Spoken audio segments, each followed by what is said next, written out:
Matam amada mama ngangi lukrabina mama masagi sak thongbagidam wajarambadu ngasidi ningthirabi mamau ama phangjarabada mamau nupina nganta sakhum sangduna sak thongatpa hokre Is nga si thongnaba sembiro haige khallisidi kari haina kaudoino khangdreda ai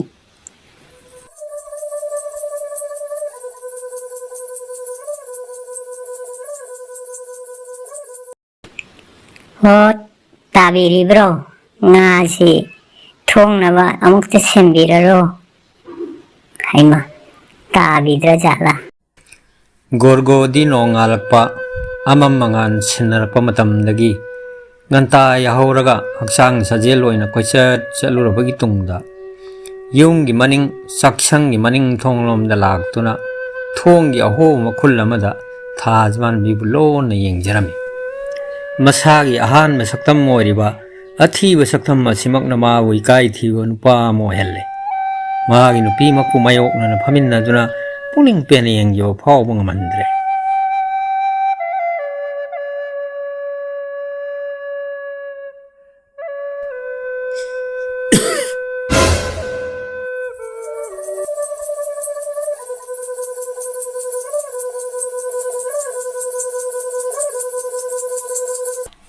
ayo thajman min taram lagadra chopanang batare dai thajman bisi ai khoida laglaga mau oiraga hen phajab hengalagli asum yenglaga pen manairak tre ai as ai isak asina kam daudawri ai asi nungthil asi yumda laira roida kadaidano thaba am sururagi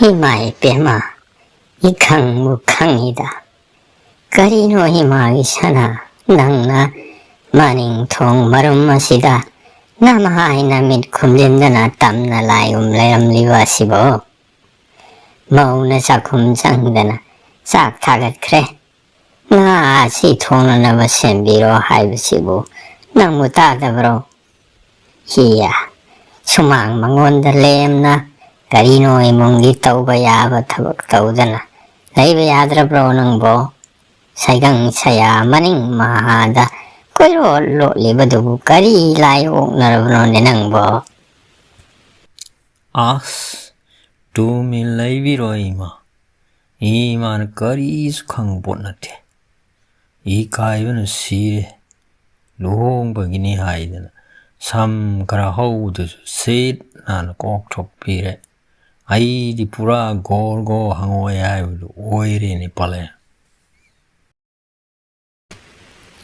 himai pema no puno ningida madui oire ko nangna koiro lo libadi hey mi nangang mataruno isa mong phajaba laite chalo sumang masida nga se thongnaba semlaro mamai thangdadi mama ngangbina imungdagi nga du puthoraktuna gorgo de semnanaba pirabada sumangi machi amada phamduna semba hore marakta yunggi thongjawromda thajman bi thorakpra haiduna hek yenglammi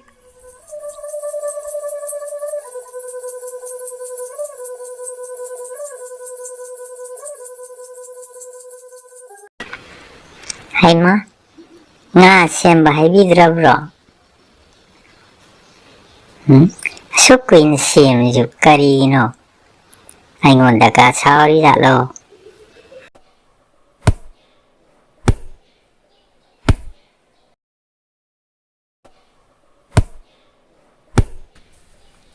ayo nga semu kari hairoige saudeda sem loirabane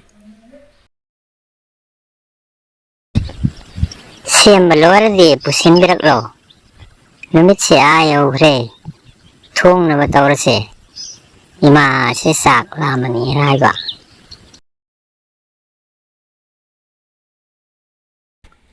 Gorgo asema ngadu puduna sanglakle. Ngadu sakhumda thanamlaga thunamak mapalomda makhong thangdorai. Haima, kadai di salabano. Ai di sakhumda itom da leibase. Imana maning thong isida tamna lai haibado. Yam kijay. Ayo, kadai di tamna lai noda. Uchek ureng kondo laba maga. Amoma maga laibani. Kong dana. Lukha kom nigi sagum sanai. Chabalak manida. Is. Mana haji lisi yung. Ucheng na ulok kubarane. Kuiroye. Insang jet tu na thong gewa. Panju pirake. Pam laga inak da ngay oba.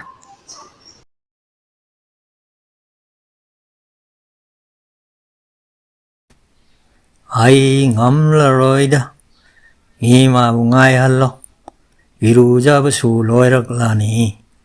Ai di tau mongamdo. Nga thongu chamin nasi hai ragi. Mau no bigin chang kam dawi hangmuda. Kumpam kang re. Charga hek tieng lagi.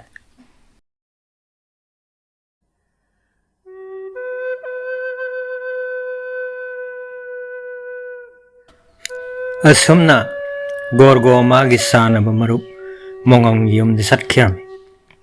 Tajaman bisu Gorgo na siyamlam mga adu thong thakpa haukray. Ayuk nung tilgi matamda Gorgo na magi atiba saktam madugidamak ikai yamana tajaman midagi laptok na laijanabu honaribak pumba adu tajaman bisu kanglam madugidamak tajaman bina yam nungay jaramde.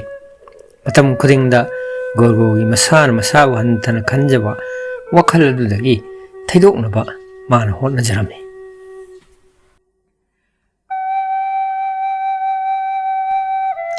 Leptana chatliba matamgi khongchatta haujikti nuidang waram yasang matam oiraktuna thajamanbi yunggi mau ama oibagi yasangmagi dup thomai thajuna taibang sema mapubu khurumjakre.